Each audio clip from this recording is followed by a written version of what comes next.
Hi friends, ഞാൻ ഈ നിൽക്കുന്നത് ആക്കുളം കായലാണ്. അതിനു മുമ്പേ എൻ്റെ യൂട്യൂബ് ചാനൽ ഇഷ്ടപ്പെട്ടിട്ടുണ്ടെങ്കിൽ തീർച്ചയായിട്ടും നിങ്ങൾ ലൈക്ക് ചെയ്യുക, കമൻറ്റ് ചെയ്യുക, സബ്സ്ക്രൈബ് ചെയ്യുക. നമ്മൾ ഈ കാണുന്നത് ആക്കുളം കായലാണ്. നമുക്ക് കാണാൻ കഴിയും, ഇത് വേളി വില്ലേജിൻ്റെ ബാക്ക് സൈഡാണ്. ഇവിടെയാണ് സിറ്റിയിലുള്ള പൂർണ്ണമായിട്ടുള്ള മാലിന്യം വന്നടിയുന്ന ഒരു സ്ഥലം. പക്ഷേ ഇന്ന് ഞാൻ ഇവിടെ ഈ വീഡിയോ ചെയ്യാൻ വേണ്ടി വന്നപ്പോൾ കണ്ടതെന്ന് പറഞ്ഞു കഴിഞ്ഞാൽ കൂടുതലും ഹോസ്പിറ്റൽ മാലിന്യങ്ങളാണ്. പക്ഷേ ഇവിടെ വന്നിട്ടുള്ള ആൾക്കാരുടെ അടുത്ത് ഞാൻ ചോദിച്ചപ്പോൾ പറയുന്നതെന്ന് വെച്ചാൽ സിറിഞ്ച്, ബാക്കി ഓപ്പറേഷൻ സാമഗ്രികൾ, ഇതൊക്കെയാണ് ഈ കരയിൽ വന്ന് അടിയുന്നത്. ഇതുകൊണ്ടുള്ള പാരിസ്ഥിതിക പ്രോബ്ലം എന്ന് പറഞ്ഞു കഴിഞ്ഞാൽ നമുക്ക് അനുമാനിക്കാൻ കഴിയാത്ത രീതിയിലുള്ള പ്രശ്നമാണ്. ഇന്ന് ഏറ്റവും വലിയ പ്രശ്നം ഇത് അനുഭവിക്കുന്നത് ഇവിടുത്തെ മത്സ്യത്തൊഴിലാളികളാണ്. നമസ്കാരം സജൻ ചേട്ടാ. ഈ കായലിലെ വേസ്റ്റേജ് കാരണം ഒരു മത്സ്യത്തൊഴിലാളി എന്നുള്ള രീതിയിൽ ചേട്ടൻ എന്താണ് ബുദ്ധിമുട്ടാണ് അനുഭവിക്കുന്നത്? വളരെ ബുദ്ധിമുട്ടാണ്. ഞാൻ മാത്രമല്ല, ഈ ചുറ്റുമുള്ള പരിസരത്തും ഭയങ്കര ബുദ്ധിമുട്ടാണ്. കാരണം ഏകദേശം നോക്കുമ്പോൾ പൊഴി വെട്ടുമ്പോഴാണ് ഇവിടെ ഏകദേശം വേസ്റ്റുകൾ വരുന്നത്. അതായത് നമ്മുടെ സിറ്റിയിലെ വേസ്റ്റും പല ആശുപത്രികളിൽ ഉള്ള വേസ്റ്റ്, സിറിഞ്ച്, അതായത് ഓപ്പറേഷൻ കഴിഞ്ഞിട്ടുള്ള ബാക്കിയുള്ള വേസ്റ്റുകൾ എല്ലാം തള്ളുന്നത് ഈ കായലിലോട്ടാണ്. പൊഴി വെട്ടി കഴിഞ്ഞാൽ ഈ വേസ്റ്റുകളെല്ലാം ഈ പരിസരത്ത് അടിഞ്ഞുകൂടും. പിന്നെ നമ്മുടെ തൊട്ടടുത്താണ് ടൂറിസ്റ്റ് വില്ലേജ്.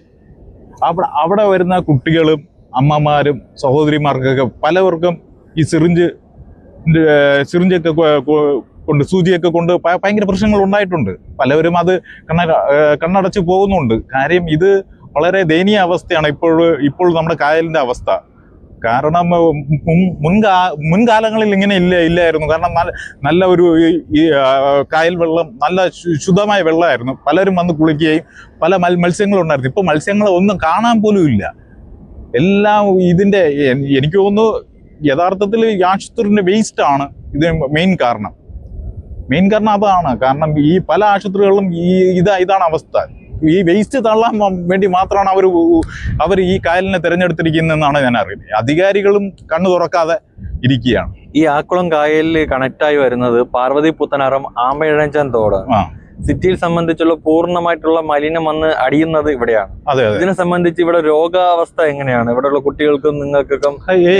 അതല്ലേ ഞാൻ പറഞ്ഞ, മുൻകാലഘട്ടങ്ങളിൽ നമുക്ക് ഈ വെള്ളത്തിലേക്ക് കുളിക്കാം. ഇപ്പൊ ഈ വെള്ളത്തിന്റെ അവസ്ഥ നിങ്ങൾ കണ്ടു നോക്ക്. ഇതിൽ കുട്ടികളോ ആരെങ്കിലും ഈ സമയങ്ങളിലൊക്കെ കുട്ടികൾ ഇവിടെ ഒന്ന് ഫുട്ബോൾ കളിച്ചിട്ട് ഇവിടെ കുളിക്കുന്ന അവസ്ഥ ഉണ്ടായിട്ടുണ്ട് മുൻകാലം. ഇപ്പൊ ആരും വരുന്നില്ല. കാരണം രോഗങ്ങൾ ഉണ്ടാകുന്നുണ്ട്. അതുകൊണ്ട് ആരും ഈ കായലിലോട്ട് വരുന്നില്ല. ഇത് നേരത്തേക്ക് ഞങ്ങൾ കളിച്ചിട്ട് നേരെ ഈ കായലിലാണ് ചാടി കുളിക്കുന്നത്. ഇപ്പോഴൊക്കെ നമുക്ക് ഈ കായലിനടുത്ത് വരാൻ തന്നെ ഇത് നമ്മൾ ഈ പല വള്ളങ്ങളിലും പോയി മത്സ്യങ്ങളൊക്കെ പിടിച്ചിട്ടുള്ള കായലാണ്. ഇപ്പൊ നിങ്ങൾ കടലിൽ പണിക്ക് പോകുന്ന ആളല്ലേ? പോവാറുണ്ട്. അപ്പൊ ഇതിനെ സംബന്ധിച്ച് ഈ പൊഴി വെട്ടുമ്പോഴോ അല്ലെങ്കിൽ നിങ്ങൾ കടൽ പണിക്ക് പോകുമ്പോൾ ഇതിന്റെ ഒരു പാരിസ്ഥിതിക പ്രശ്നങ്ങൾ അനുഭവിക്കാറുണ്ടോ?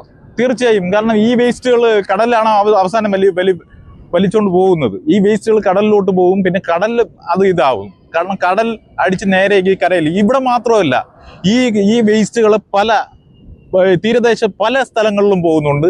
തീരദേശത്തൂടെ കമ്പോവല വലിക്കുമ്പോൾ അവർക്കും പരുക്ക് പറ്റാറുണ്ട്. മനസ്സിലായോ? വല കീറാറുണ്ട്. അങ്ങനെ പല രീതിയിൽ പല ബുദ്ധിമുട്ടുകളും ഉണ്ട്.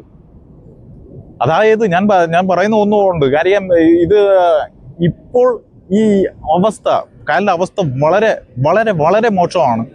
മാറി വരുന്ന സർക്കാർ പലതും മാറി വരുന്നതാണ്. പല വാഗ്ദാനങ്ങളും തന്നിട്ടുണ്ട്, പക്ഷെ ഒന്നും നടപ്പാക്കിയിട്ടില്ല.